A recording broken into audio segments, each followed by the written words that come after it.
Hello dear students, इस video में हम लोग सॉल्यूशन करने वाले हैं प्रश्नावली 1.1 की प्रश्न संख्या 2।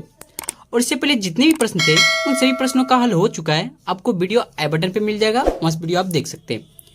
तो चलिए प्रश्न को समझते हैं। प्रश्न क्या दिया हुआ है, दर्शाइए कि कोई भी धनात्मक विषम पूर्णांक 6q+1 या 6q+3 या 6q+5 के रूप का होता है जहां q कोई पूर्णांक है, जहां q कोई एक पूर्णांक है।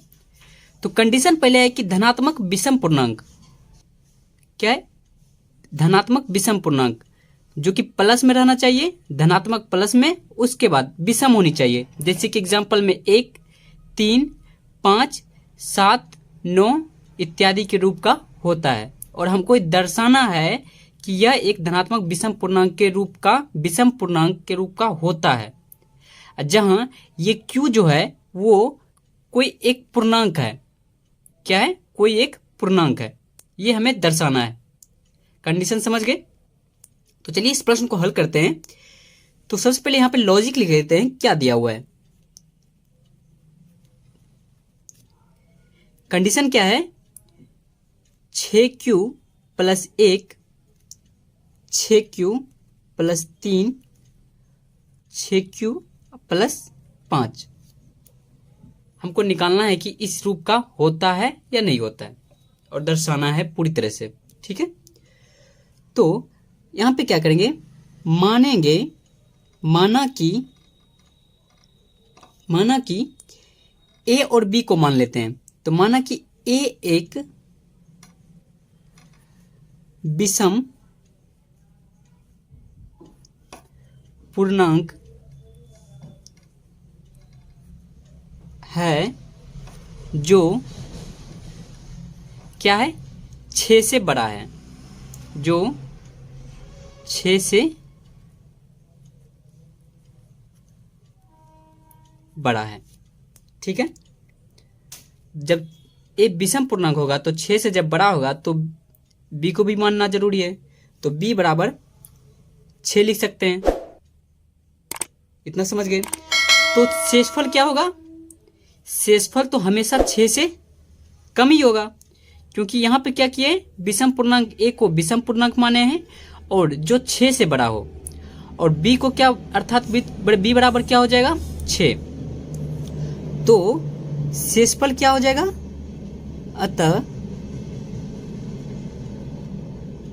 शेषफल क्या हो जाएगा, 6 से कम होगा हमारा,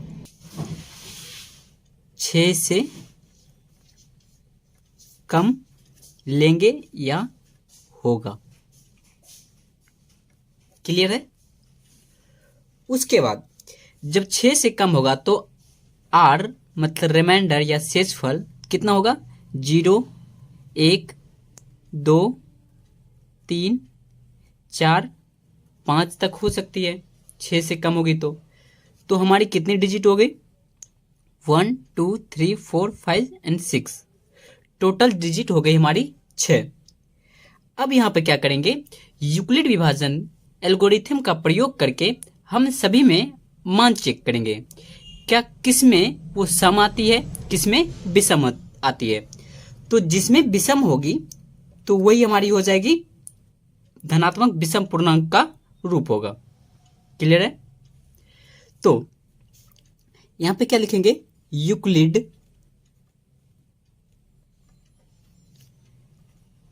विभाजन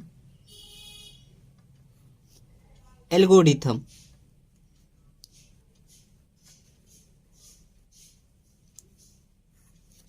से तो क्या होती है, ए बराबर BQ+R, चूंकि जानते हैं, पिछली वीडियो में बताए भी थे, यूक्लिड विभाजन प्रयोग का पूरी तरह से एक्सप्लेन करके बताए थे। तो ये बराबर क्या होती है, BQ+R। तो हम चरण लिख चलेंगे या केस लिख चलेंगे। तो यहां पे क्या लिखेंगे, चरण पहला लिख चलते हैं, चरण फर्स्ट। तो चरण फर्स्ट में क्या हो जाएगा, ए बराबर BQ+R। तो जब r बराबर 0 हो तो, जब r का मान 0 होगा तो b बराबर क्या माने हैं, 6 माने हैं। तो कितना हो जाएगा यहाँ पे, a बराबर 6q प्लस 0 बराबर 6q। ठीक है, तो ये क्या है, 6q सम संख्या है, सम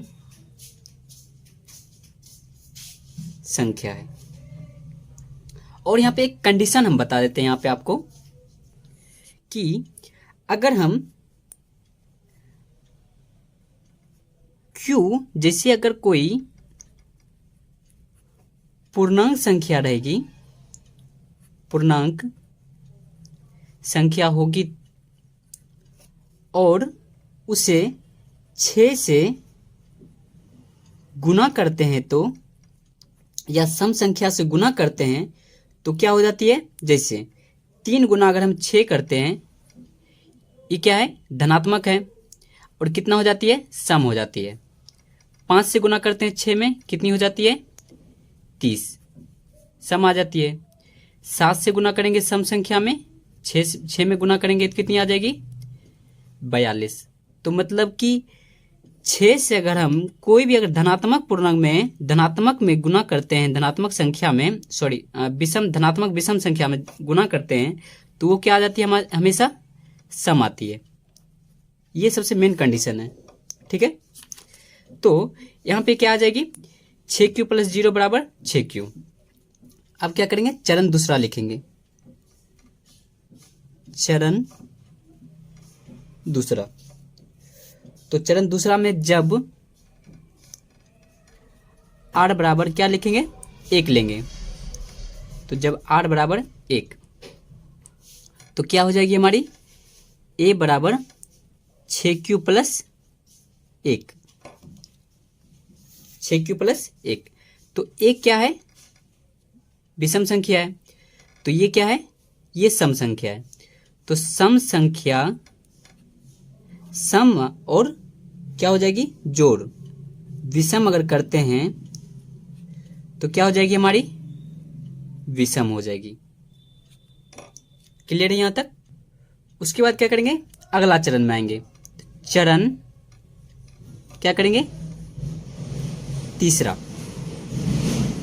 तो चरण तीसरा में क्या हो जाएगा, a बराबर क्या लेंगे, जब r बराबर, सॉरी जब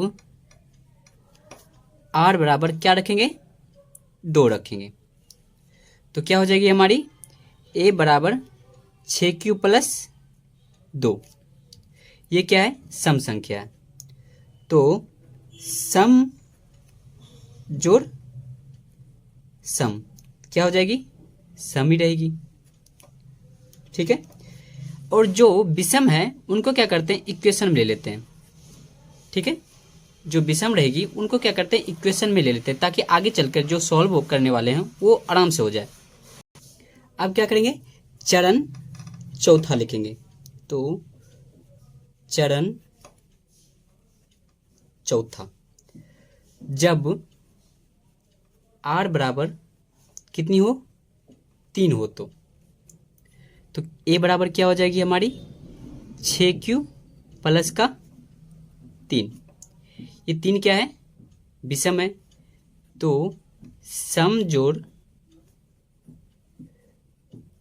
विषम, इनको डायरेक्टली रूप से समझाने के लिए हम आपको बता रहे हैं कि सम जोड़ विषम क्या होता है, तो आपको आसानी भाषा में आपको समझ में आ जाएगी ये। तो सम जोड़ विषम क्या हो जाएगी हमारी, विषम। ठीक है, इनको क्या करेंगे, समीकरण 2 कर लेंगे। उसके बाद फिर से क्या करेंगे, चरण 5वां करेंगे। तो जब r बराबर कितनी हो, 4 हो तो a बराबर क्या आ जाएगी, 6q प्लस 4। तो ये क्या है, सम है, और ये क्या है, सम है। तो क्या हमारी आ जाएगी, सम संख्या। ठीक है, तब क्या करेंगे, अगला चरण लिखेंगे। तो चरण हमारी कितनी हो जाएगी, अब की बार लास्ट चरण छठा। तो जब r बराबर कितनी हो, 5 हो तो a बराबर कितनी हो जाएगी हमारी 6q प्लस 5। तो ये क्या है, सम है, और ये क्या है, विषम है। तो सम जोड़ विषम क्या हो जाती है, विषम। ये हम पांचों चरण लिख लिए। अब यहां पे क्या करना है, इसे समीकरण 3 मान लेना है। अब क्या है, समीकरण 1, 2 और 3 से हमें स्पष्ट है कि सभी धनात्मक विषम पूर्णांक किस चीज के रूप में होते हैं, 6q प्लस 1, 6q प्लस 3 और 6q प्लस 5 के रूप का होता है। तो यहां पे लिखेंगे अतः समीकरण 1, 2 एवं 3 से स्पष्ट है कि सभी धनात्मक, अब जो कंडीशन दिया हो वही हमें लिख लेना है। तो क्या है, सभी धनात्मक विषम पूर्णांक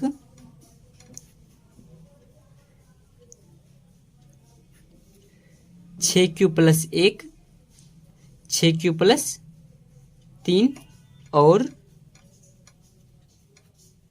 6q प्लस 5 के रूप का होता है। यही हमें प्रूफ करना था और यही हमने प्रूफ भी कर दिया।